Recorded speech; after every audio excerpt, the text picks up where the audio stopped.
You know what's worse than divorce papers? It's that slow, invisible death that happens when you feel like you're the only one fighting for the marriage. You're rowing the boat with blistered hands while the person who promised to row with you has set their oar down. That's the kind of loneliness that can break a woman in half. And if you're watching this right now, my guess is you know exactly what I'm talking about.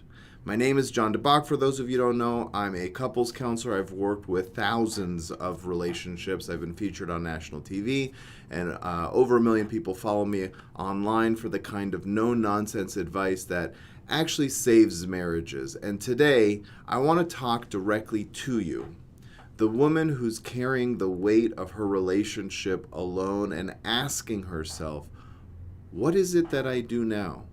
When I sit with women in my office, this is the heartbreak I hear more than almost anything else. I'm the only one bringing up the problems in the marriage. He doesn't want to talk. I try. He just doesn't want to. Or you'll hear something like, I feel like if I stopped trying, this marriage would collapse tomorrow. It wouldn't last another day. He'd just be out.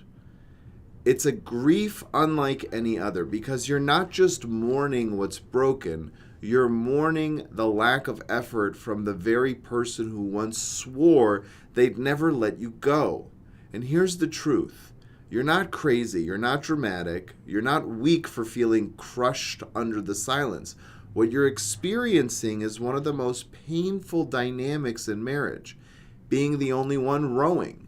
Now, let me share something I've seen after counseling over 3,500, probably 4,000 couples at this point. It's almost always the woman who notices the cracks first. And why? Because women are more emotionally attuned generally. You pick up on distance faster. You feel the absence of connection more deeply. You sound the alarm while he's still saying, everything's fine. Now, that sensitivity is a double-edged sword. It makes you the guardian of intimacy, but it also means you're the one carrying the heavy bag of responsibility. And carrying that alone, that's exhausting. It's unfair, and that's why so many women sit across from me and say, John, I don't know how much longer I can do this. Now, this might surprise you, but the first move is not to save the marriage. It's to save yourself. If you pour all your energy into dragging a half-dead relationship forward, you're going to burn out. And when you burn out, there's no chance left for the marriage anyway. So, the first step is to come back to your own center. To remember, you're not just a wife trying to fix a husband. You're a whole person with a soul, with needs, with a life that matters. That means you reconnect with friends. You move your body. You read, write, pray, laugh. You remind yourself of the parts of you that existed before the heaviness. Because when you fight for your marriage without fighting for yourself, you lose both. Now, I know you've probably tried talking to him, and maybe it feels like every conversation ends in either defensiveness, silence, or a fight. And that's because the way most people argue when they're desperate is through blame. Blame never works. Instead, you need what I call inviting language. It's the difference between you never listen to me, okay? And I know there's some of you who say that, versus, listen to the difference, when you look me in the eyes and put your phone down, I feel like the most important woman in the world. There's a difference. There's a huge difference. I hope you can hear it. I'll give you another example, right? You don't care about us anymore. Or you don't care about the marriage anymore. There's accusatory, critical language there. Versus, I miss us. I miss laughing with you in the kitchen. I still believe we can get that back. There's optimism, there's hope, there's an invitation there. Inviting language isn't soft. It's powerful. It paints a vision of what's possible instead of hammering him with what's wrong. And sometimes that shift alone is what makes the door crack open. And I'm going to say something that might sting, but I say it with love. You can't save your marriage by rowing for both of you. At some point, you have to stop doing all the work. You set the table for connection, you make it safe, and you extend the invitation. But then you got to step back. Why? Because marriage is a choice. And if he never has to choose, he'll never wake up. And I've seen it happen countless times. A wife stops dragging. She tends to herself. She stops filling every silence. And suddenly the husband feels the void and realizes what he's about to lose. Now, I won't sugarcoat this. Not every man wakes up. Not every marriage can be saved. And you need to know that before you exhaust yourself chasing a fantasy. So part of fighting for your marriage is also preparing yourself for the truth. If he doesn't pick up his oar, can I still stand with dignity? Now that's not giving up. That's courage. That's saying, I will not let this marriage define my worth. If you want to rebuild, I'm here. If you don't, I'm not going to let myself be erased trying to drag us back. Most women think fighting for the marriage means constant effort, endless pursuit, never letting go. But that's not always true. Sometimes fighting for the marriage means something else. Sometimes it means refusing to let bitterness poison your heart and just saying, no, I'm not going to do that. Sometimes it means learning to speak your needs clearly and calmly because you matter too. Or sometimes it means modeling strength and love for your children, even in the middle of chaos. Because guess what? Everything they see, that gets stored up here. And yes, sometimes it means letting go, because clinging to someone who refuses to fight is not love.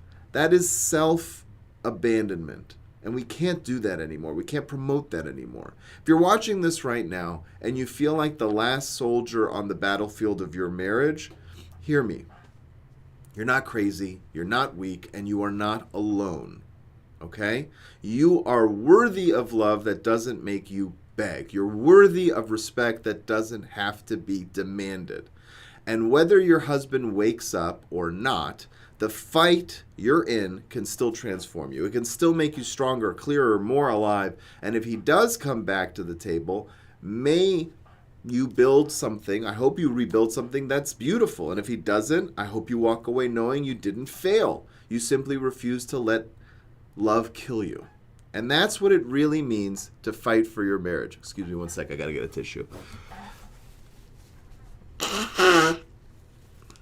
Oy, sorry.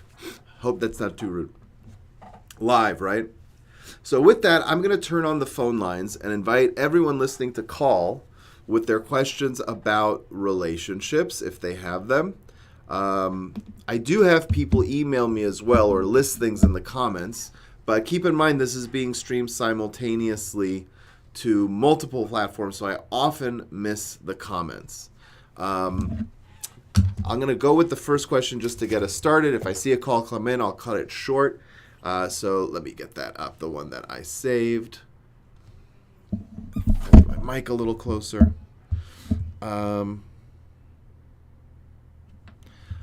right. All right. Dear Dr. John, I'm tired of not feeling desired in my relationship. I always have to be the one initiating intimacy. I've asked 100 times and she won't do it except once a year or so. So this is a common problem that I hear from men in general, that they want their wife to sometimes initiate intimacy. So there's really two answers. The first answer is, you kind of hit the nail on the head. You have to learn to ask. Learning to ask is a big deal, but also making it easy. So if having your partner, and I don't think this is unique to male or female. I actually think that there are women I've had in my care where the man doesn't initiate. And that actually has a sharper sense of rejection because women just aren't used to it as much, and if they talk to their friends are like, I can't keep them off of me. So it becomes a little bit harder to deal with because their social circle and their family and everything they hear in the media says that the man should be jumping all over you, and then here he is never initiating. It's a little bit of a bigger sting, but the other way is more common. So if you want to do this and you want to make it easier, you could say things like, look, I understand that initiating, I'm not asking you, if it's a husband to wife, I'm not asking you to put on lingerie and a robe and then flash me in the kitchen and say, let's get busy. I mean, that takes a lot of courage for someone who's not used to initiating. What I am asking for is like, hey, can we come up with a sign that says you're open to having, a little bit of fun in the bedroom. Maybe it's you putting your hand on my knee or my thigh and kind of rubbing it a little bit just by my knee. Or maybe there's a little button you could push on the back of my neck that just, tap, tap. Make it easy so that they don't have to jump completely out of their skin if they're not used to it. So that's the first answer, making it easy. The second answer is one you're not going to like. And that is that usually there's one person in a relationship who initiates. And I would say it's like 1 out of every 20 to 50 times.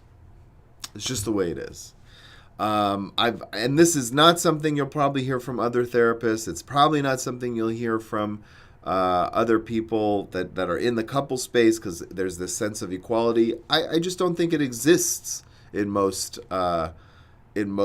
relationships. If you are the pursuer, if you're the one that pursued your wife when you were dating, she is used to, you've conditioned her to be initiated on instead of her being the initiator. She's the initiatee, right? She's the one receiving the initiation.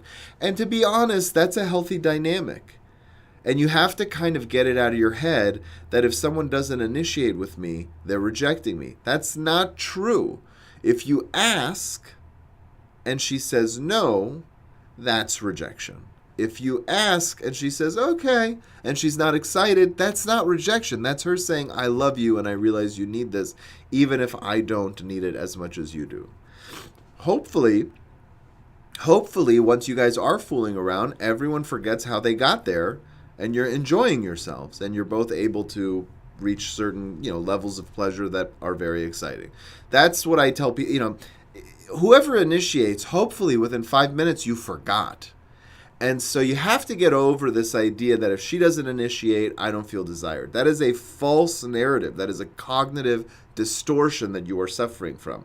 A woman can say yes and be very much interested, and she could still reach climax. She could still reach connection. She could still reach emotional fusion or whatever you want from sex without her having to initiate. So I hope that helps. Let's take a look at the comments. The phone lines are open, 888-705-3830. Let me pull this up. I think I saw a couple in the comments here on Instagram. I'll start over here. So he was always on the phone and never saw him put it down. He would say the same thing about me, but I never hid the phone from him and he would. I had a lock on it, but always gave him the code. So I think you're talking about transparency here. You might have started that comment a little earlier in the chat. So I'm not sure. I'm going to just check my phone log here in case I missed something. Gotcha. So yes, being on your phone, first of all, just being on your phone in general when you're a couple, everyone does it. If you don't do it, oh my gosh, you deserve a medal in today's day and age. But there also has to be a way for you to ask to get off your phone. So there's two parts here. There's being on your phone as a distraction, and then there's being on your phone as a way of escaping the marriage or the relationship and doing something you really shouldn't be doing, talking to other people, exploring other possibilities of how to talk to other people, dating apps, texting, whatever. So hopefully, if you're with somebody and there isn't any of that, just say, you know what, you're in your phone. Would you mind getting off your phone for a little bit so that we can connect? And then if they say sure and they put it down for a second and pick it right back up, that's when you say, you know what, I'm going to put my phone, you lead the way. I'm going to put my phone in a drawer just for like 10, 15 minutes, 20 minutes, however long you want, an hour, right? Can you put yours in a drawer too? And can we do something without our phones? Most people say yes, but you have to lead the way. You can't expect them to put their phone away if you're not going to put your phone away, period. So, you're even your own comment, you said, I was always on my phone too. Well, stop it. Lead the way. Say, I'm going to put my phone in a drawer. Please join me. Invite him in to meet you where you're at.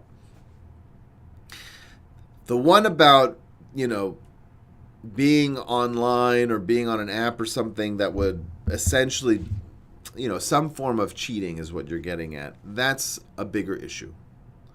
So, because it crosses into a couple different territories. Is my husband cheating? Is he doing things? So now you're playing detective and you're wondering how committed is he to the relationship. We'll have to deal with that. And then a secondary issue is trust. How much transparency, how much openness am I to expect from a marriage? And it's not whatever I decide. That's just not how people work. You can't say, well, you can look at my phone anytime you want. That's not how it works, because people do different things with their friends. I'll give you a real life example that comes up all the time. Men, especially if they have like a WhatsApp group, will say very nasty and dirty and stupid, frat boy, drunk type behavior language to make each other laugh in a WhatsApp group. I'm not part of any. Maybe that's a sign that I don't have enough male friends. But I've had clients who I know are loyal, that I've worked with for a long time and are crazy in love with their wives, take their phone out and show me some of these messages on WhatsApp. And they make me laugh at how shockingly disgusting and bad they are. And they will objectify women, and there's sometimes racism in it, of all races. So I don't care if the client's black, white, brown, doesn't matter. So that's the reason not to do it. I have a call coming in. Let's take the caller. You're on the air with John DeBach. What's your question? How can I help? Hi, John. I was just kind of listening, and I had a question about if you had any advice for women when, I guess our partner starts to listen to us and listen to the boundaries and is starting to respect them. How do we not self-sabotage the relationship then? So, the phone was one, and he puts it down now, and as soon as I come in and gives me his attention, but, my brain, and I think it's from past relationship fails, is oh, he's doing something wrong. He's doing something wrong. And that's, he's not at all. So, do you have any advice for us? Yeah, of course. So you're saying that you actually are with someone who's trying to respect boundaries and protect you, but because of past trauma, you still have this suspicion? Am I understanding the question right? Yeah, or I guess a fear maybe, that there's something that they're why now am I getting all the attention? And really, I know it's healthy, so that's why I think it's just trauma trying to that's not safe, that's not okay. But yeah. Sorry. So I get it. And listen, where I deal with this a lot is if I'm dealing with a couple who has kind of recovered from betrayal or an affair. I'm not, asking or suggesting that that's what happened. But what happens is if somebody was checked out of the marriage and then they have an affair, usually, or some kind of triggering event, it doesn't have to be an affair, then suddenly the person starts behaving. The husband starts giving them attention. It's a very common question that women have where suddenly it's well, why now? Why suddenly? Can I trust this? How long is this going to last? Is this just temporary? Is he gaslighting me or love bombing me or whatever term you want to use? So the first thing to do is exactly what you've done, where you've labeled that this isn't the best way forward. So congratulations, you've already kind of passed the first one. The second thing to do is to share that sentiment with him, right? But in a gentle way. So you could say, listen, I know you're doing all these things and I know you're doing great. There's still a piece of me that's suspicious and I don't think it's you. I think there's trauma I'm dealing through. Please be patient with me. If I'm rude or if I'm a little bit aggressive on certain things, know that I think you're doing great. And I'm sorry if I can't be there fully for you yet. And please be patient with me. That's much more helpful than, well, why now? Right? Because if the guy's doing everything right suddenly, you don't want to discourage him from continuing. So being vulnerable and saying, I realize that some of this might be me, and I'm trying to figure it out. That vulnerability usually resonates very well with your partner. Have you tried doing stuff like that? We have, and we've actually recently started communicating a lot more openly and honestly with each other and more positively. And I know, I'm in DBT, dialectical behavioral therapy. Sure. Yes, thank you. And so I I know that I could sometimes be very reactive before I think it through, and I don't want to, shut him down and close things off before we really have a chance to, like, just be vulnerable with each other and honest. Yeah. Well, you're doing the right thing, right? So you realize that it might be a problem on your end, and you're learning skills. So for people who don't know, I'll just fill everybody in. Dialectical behavioral therapy, she referred to it as the initials DBT. They teach you how to deal with the emotional regulation component and the distress tolerance and being mindful, being in the moment, and the interpersonal relationships. Those are the 4 pillars. And there's tools. There's tools to center yourself on the here and now and to be able to kind of take over all those triggers that make you kind of spiral out of control. That's the right thing to do.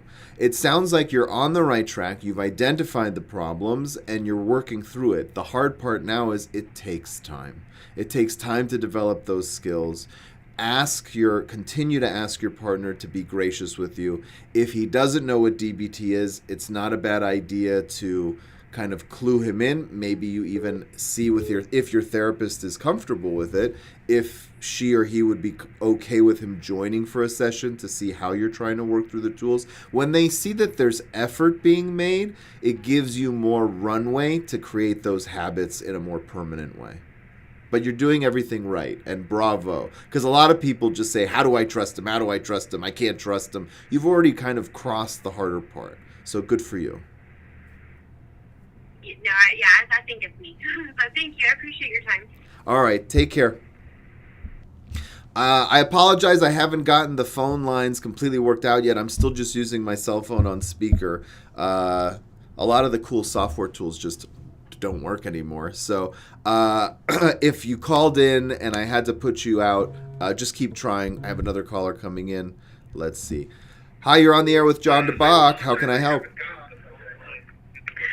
Hi, I have a relationship question in regards to, I've been with my husband over 40 years, and I just recently found out some information that I find not acceptable. Sure. It's very hurtful, and when I tried to talk to him about it, show him the things that I found that I don't appreciate, he just says, well, that's what men do. It's what men do, and, it has nothing to do with you, although it is affecting our lives, my life especially, and I just don't know how to, he won't go to therapy, he just, it is what it is, in his opinion, and I don't know what to do about it. I'm gonna take a guess. I hope is it okay if I guess what's going on, just so I could be a little more specific, or is that gonna embarrass you? I don't want to do that. No, you can guess, sure. Is he watching some form of pornography and it's affecting your sex life?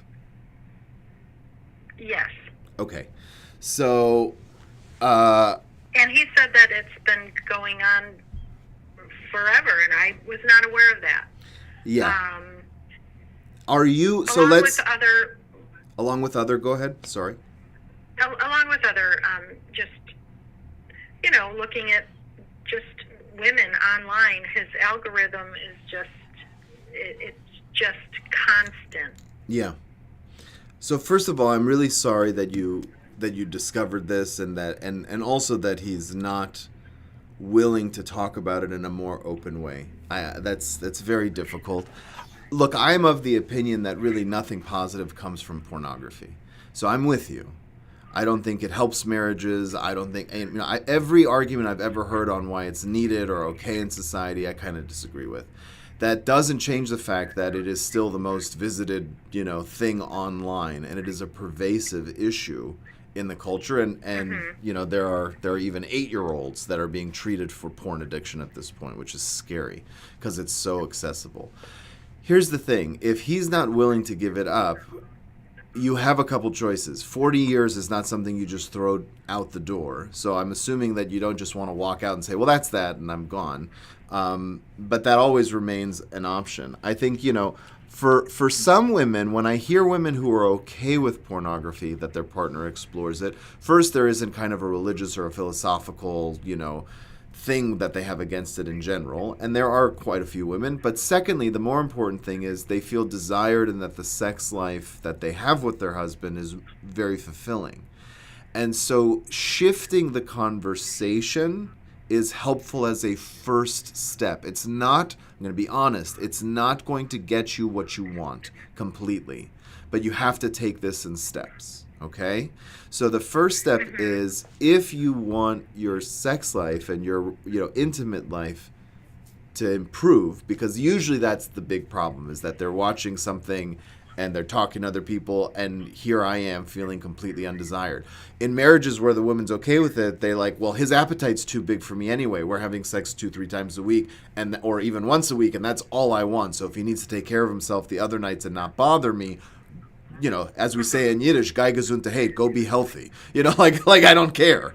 And so you have to kind of reframe the conversation and say, listen, if you and I had a great intimate life in the bedroom, and I was getting more than I can handle, and this was a supplement, I wouldn't care as much, right? I mean, maybe you would still care on a philosophical, religious letter, whatever it is, But if I knew that you still wanted me, if I knew that you were still connected with me and that we had a rhythm there, it would be less of an issue. Can we talk about how to reignite that part of our relationship first? We'll put the pornography and the other stuff aside for a second. I'm not going to stop being upset, I'll be honest with you, but can we deal with our relationship? And then you start having the conversation of what kind of sex you want to have, how often you would like to have it, and then what kind of emotional care you need to be open to it. There's going to be some battle wounds here because you just found out, and so you might take a while to settle down and even be open to that. But this kind of conversation is what will help, because then he'll say, well, he'll either say, I'm not interested in sex anymore with you, which would be heartbreaking, and then you have a real problem on your hands. But more often than not, a husband will say, well, I'd love to talk about getting a better sex life. How often do you want? And you start actually having a productive conversation. That's the first step. Yes. I agree. I know there's issues where I feel like it's gone on long enough that it's caused issues with him being able to. So and then recently, and he knows how I feel about it. And, I'm so sorry. I get the I'm sorries and everything else, that it hurt you. But then I find more, thinking he's going to maybe taper off or stop. And now I'm finding, just dating sites and stuff like that. And so it's like, dating sites are a much bigger issue. Yes. Is it stuff that's just popping up because of what he's viewing, and then those things in an algorithm pop up, or is he actually searching? And so then it's just, the thing is, the worst part about it is I just feel a lot of, a lot of resentment, it just feels... Yeah, so the dating site ads, just so I can clear this up for you, they're going to pop up. They're going to pop up all the time. If he has a user profile, if he has the app downloaded on his phone, and you open it up and you see that he actually has been talking to women, that's a horse of a different color, right? That is a very different issue. You can't really control the ads. Yes, I mean, if you go to a porn site, they're going to advertise sex toys and dating apps, and even really inappropriate ones, where you're dating very weird kinks and stuff that might be totally out of left field. That's just because the way pornography works is it's a dopamine hit. It's effortless reward. It's the same thing as a video game. It's giving you a false sense of accomplishment. You used to have to, on a biological level, evolutionary biology would say you would have to work for sex. You don't have to do that anymore. So you get that instant dopamine hit, and so the passion and the work that you need to actually be able to function in the bedroom, and that includes, dealing with erectile dysfunction issues and whatnot, that part of the brain gets weaker and weaker the more you watch it. Here's the good news. It doesn't take very long to rewire your brain. So it's a few steps, right? So first you have the conversation, and he says, and you have to get him to buy in. Then the second step would be, Okay, well, if you want to have sex, let's say twice a week or 3 times a week. Great. Can you, for this week, I will promise, and let's make a schedule, and we'll go slow, and I'll try whatever it is that you want within, my comfort zone. And here's what I would like to have happen. And if you can't perform, there'll be no judgment. There'll be no anger. We'll take it slow. We'll do it nice and, gently. And if you get nervous, we'll take a break. And you give yourself plenty of time so to make sure you're not rushed. And if he's feeling stressed, you literally take a break and you just hold each other without your clothes on and you let him relax. And then you kind of slowly warm back up into it. There's different ways to do it that get a little bit more detailed and intimate that I should probably even go into on a live. But there's ways to do it where you kind of ease him into it. If he sees that he can enjoy himself, it beats pornography every time once you're able to actually function in the bedroom. Every time. And so it's just getting him back there. And then you say, like, okay, look, now that we're here, can you take a break for 3 days, for a week? And promise me you won't do it for a week, and then we'll reward each other with, something different or interesting in the bedroom. And you want to get to a point where he can go kind of pornography free for 3 weeks. Usually 3 weeks is enough to get the brain to stop craving it like a cigarette. So it's not an exact science, but it doesn't take 2 years to undo 40 years. It takes about a month.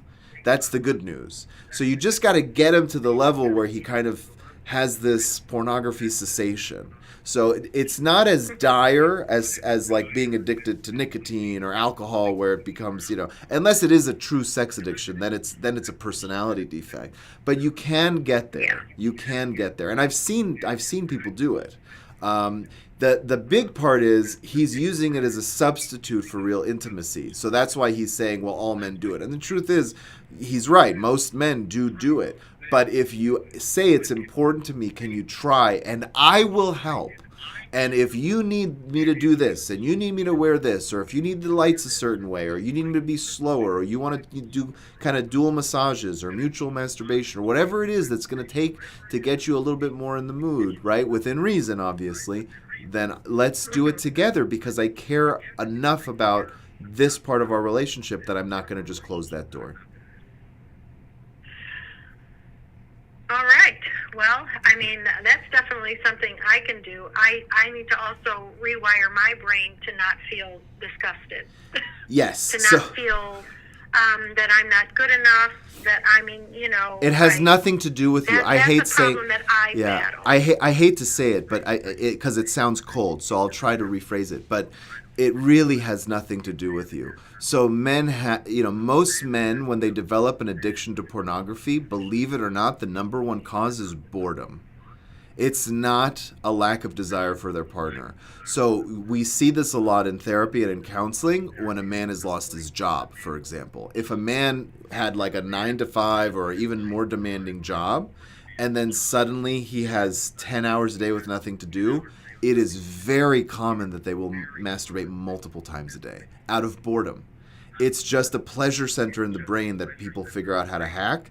And honestly, sometimes the pornography they're watching isn't even someone they'd be interested in real life. It's just a weird function of the brain. So for whatever it's worth, take my word for it, it probably has almost nothing to do with you. It's just he's bored, he's frustrated, and if he can learn to communicate in a way with you where he can get sex regularly and actually have confidence in the bedroom, he won't need it as much. Mm-hmm. Okay, I will look into that. And do you suggest that I seek out therapy for myself to be able to manage? Sure. If you're dealing with the feelings? coping, yeah, absolutely. If you're dealing with feelings of rejection, which are very normal in this case, if you're feeling, that you're struggling with patience or with empathy for his struggle because you're in so much pain, therapy is a great place to sit and vent. I still have a few slots available, but I'm full. But wherever you are, in whatever part of the country, you can find someone local, I'm sure, who will be an empathetic ear to help you through it. Absolutely. I think everyone should be in therapy at least once or twice in their life to understand that there is no stigma to it. It really is just like, getting a tissue for the common cold. It's just a helpful tool. Mm-hmm. All right. Well, I appreciate you taking the time. It's the information is very helpful. I will take it all to heart and do my best to see if we can work through this. Okay. Best of luck to you. All right. Thank you. Thank you. Thanks for Bye. calling. These things come up in lots of situations, and as you heard from the last caller, sometimes it's embarrassing. I have to get another tissue. I'm so sorry. Sometimes it's embarrassing to talk about these things and even name what the problem is, and that's okay. We have another caller. Me fumbling. So, this is John DeBach. You're on the air live. How can I help? Hi, Dr. John. Thanks for taking my call. Sure. Yes. So, I'm in a situation where my husband and I have struggled with our intimate life, and I was developing a chronic health issue this past year that really caused a lot of mental and physical kind of like disabilities in my body. I'm sorry to hear that. So I started going to a doctor to find medical help, and this doctor was very empathetic, very good listener. His emotional intelligence was 10 out of a 10, and obviously he's a doctor, so that's his profession. But what I found in those doctor visits was that the care that I was receiving from this doctor, and just the emotional support that I was receiving, ignited feelings in me where I was like, this is what I'm missing in my marriage. Yeah. And I expressed to my husband that, I realized that, emotional intimacy in our marriage was missing. And it was a very conflicting situation where my husband actually told me he had me cancel all of my doctor visits because he felt like me going to this doctor was going to cause more problems down the line emotionally, just because he was just a really good listener, and I felt like I could vent with him, and he was just someone that I could vent with about my problems, emotional, physical problems. Yeah. And I did find a lot of healing from him. I physically felt better after doing my appointments with him. Sure. And obviously I've never been unfaithful to my husband. I've never done anything like that. But my issue was that I was just feeling very conflicted about, my emotions. And so now, I don't see that doctor anymore. I don't visit him and do any appointments. And I've expressed to my husband that our marital intimacy is not as strong. Yeah. Because I don't feel like he cares or has emotional empathy towards me, especially with my chronic health issues that I've experienced this past year. I was really looking and craving for compassion. Right. And now that I'm not doing my appointments with the doctor, I still have moments throughout my day where I feel like I think about him, but then I'm like, am I thinking about the feeling that I felt of how it made me feel to feel seen and understood? And what I'm really longing for is to feel seen and understood. Yes. And I guess it's just making me question my marriage. And Sure. And just to give you some backstory, that particular doctor was a divorced doctor, and he actually would advise me, because I would vent with him about my, I guess, marriage problems, and that was probably not a good thing to do, but Yeah. He would kind of advise me, how long are you going to put up with, this in your marriage? What kind of doctor do you was really he? want Was he a chiropractor, general practitioner, acupuncturist? Was he an intern? It was a chiropractor. Okay. Mhm. So there's a couple different things going on. First of all, thank you for calling in and being candid. I don't think you would find this behavior from a typical doctor, first of all. the one who's willing to talk to you about your private life, especially someone like a general practitioner, unless you had a concierge doctor, because usually they only have 15 minutes and they have to get down to brass tacks. Chiropractors are a little more loosey-goosey. They have a different medical board. They often chat clients up. And so it's a little, the fact that he was willing to talk to you about your marriage more than just once without saying maybe you should see a therapist, that's actually a red flag. It actually is that your husband's concern is not unfounded. Now, what's also happened is a very common phenomenon. They train therapists about it very rigorously. It's called transference. So transference is when, you start having feelings for the person taking care of you. It's normal. I work with couples all the time. It's come up. You'll hear things from clients like, why can't I find a husband like you? Or, I wish I had your marriage. And there's this hint of, all the things that I'm wanting exist in you. And it starts with why can't I have this in my own home?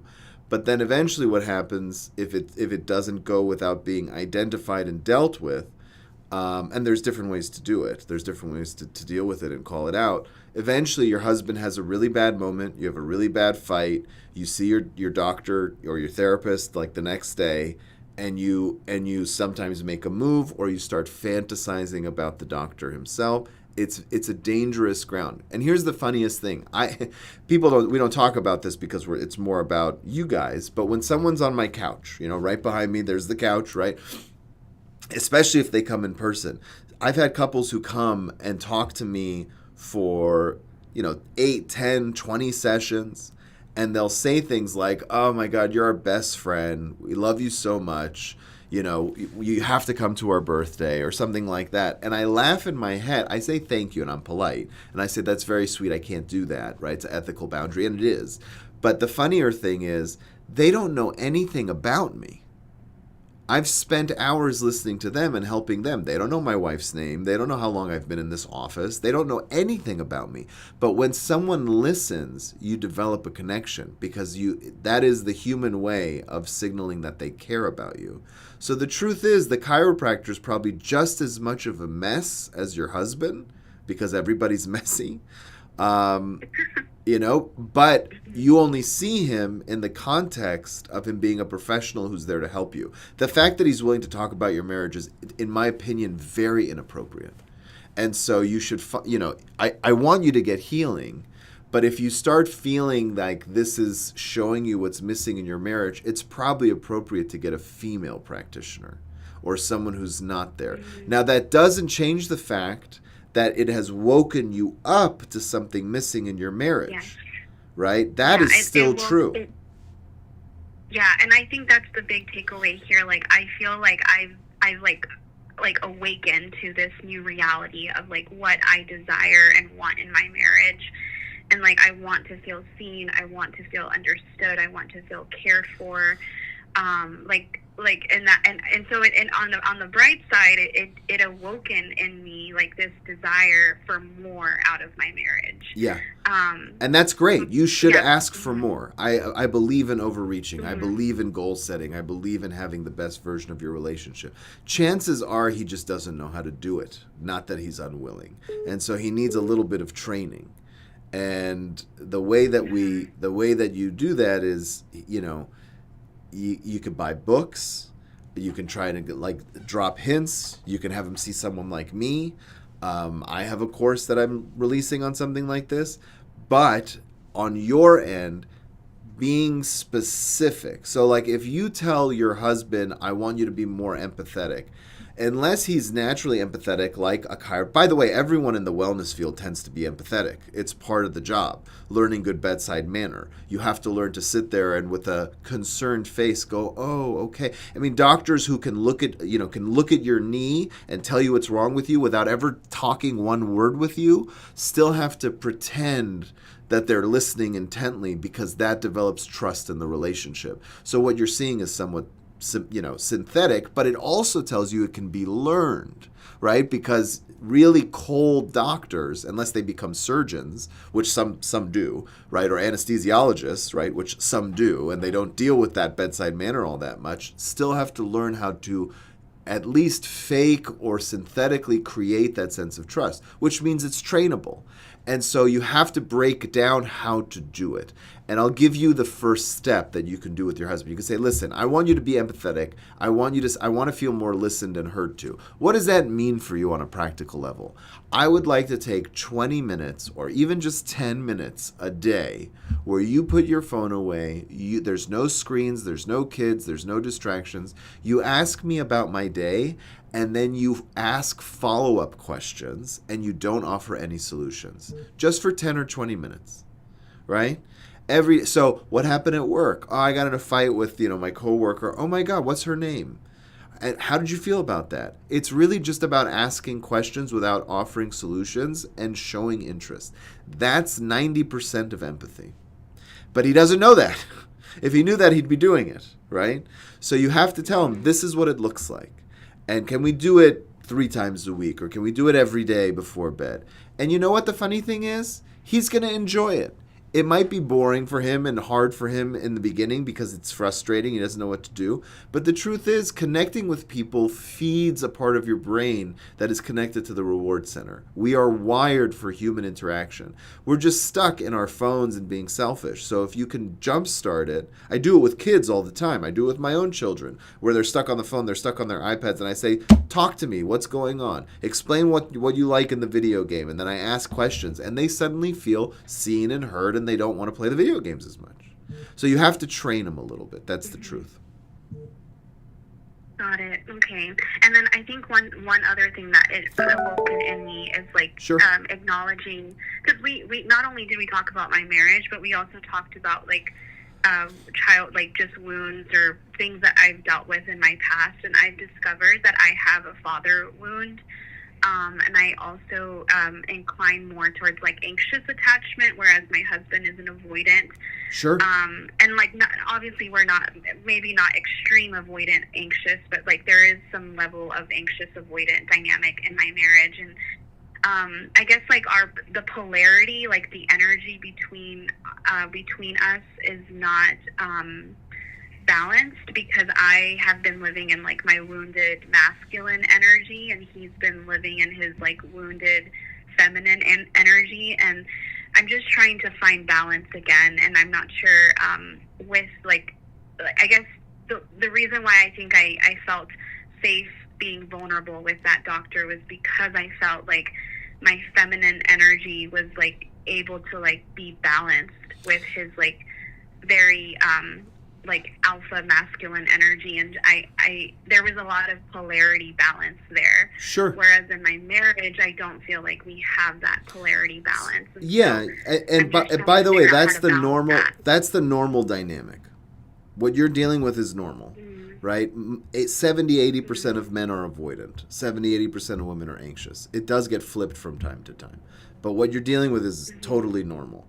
And what you felt isn't that he's necessarily this male polarity. I mean, maybe there's something to it, but I think what you felt was someone was calm enough and stable enough to hold onto the space you needed to vent and to be reassured that you're okay. And so and that's the core thing that anxious attachment people need. They need reassurance. They need reassurance that you care. They need reassurance that you're still desired, right? And that's what you're looking for. The avoidant one is afraid of criticism. That's the key thing. And so if you say you're not empathetic enough, he will shut down.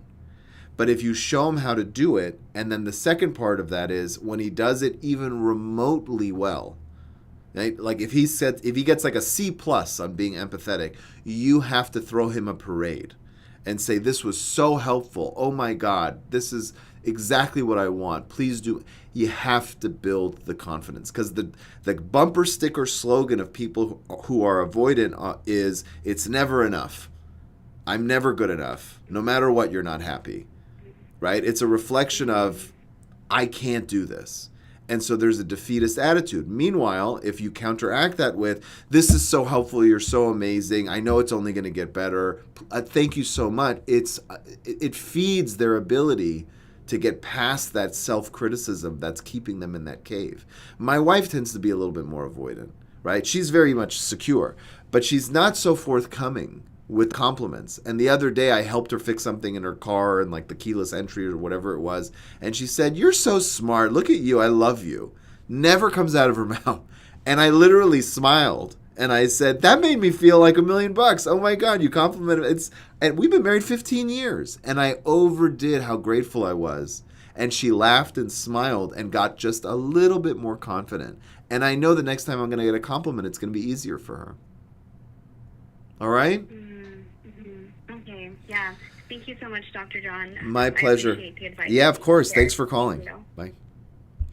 All right, I'm going to have to wrap it up because I have a appointment starting in a few minutes. But I can't thank you guys enough for tuning in and calling. I love taking these calls. It's so much fun for me. I never get tired of talking to people about their relationships. I would do this even after winning the lottery. I would still do this. So I appreciate everybody tuning in. And I will be here tomorrow at 8 a.m. Pacific. Again, I'm going to try this every day for a week as long as carpool and my kids' drop-off is going well. And so if you missed the opportunity to call, I know that I had to send a few people to voicemail. Please just tune in.